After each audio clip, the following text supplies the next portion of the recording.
Hi everyone. The Mandarin Festival is on again this year. It's in Auburn, California, November 19th through 21st, 2021. It's a Friday, Saturday, Sunday. It's a fun-filled weekend. It's a great time. This is our second year back with the Smart Pots crew.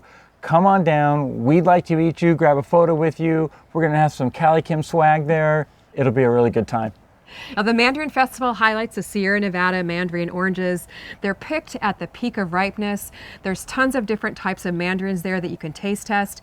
And the name of the game is all things mandarin. There's mandarin pizza, mandarin smoothies, I think jams, jellies, body butters, barbecue sauces, you name it. If it's mandarin, it's going to be there. Now, Kim will be speaking on the main stage every day throughout the weekend, and all other times we'll be at the Smart Pots booth. Kim will have Cali Kim Smart Pots there to sign if you want to get something. If you want to get her book, she can sign it while you're there as well.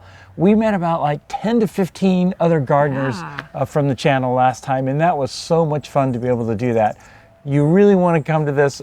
It is a fun festival, and it would be super great to meet you.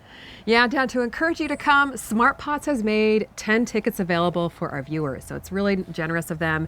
And here's how to enter. If you live anywhere in the West Coast or Northern California or anywhere for that matter, and you're able to set the time aside to come, make a comment below about something you would enjoy about the festival. We can't wait to read your comments. Thanks so much for watching, and we'll see you at the festival.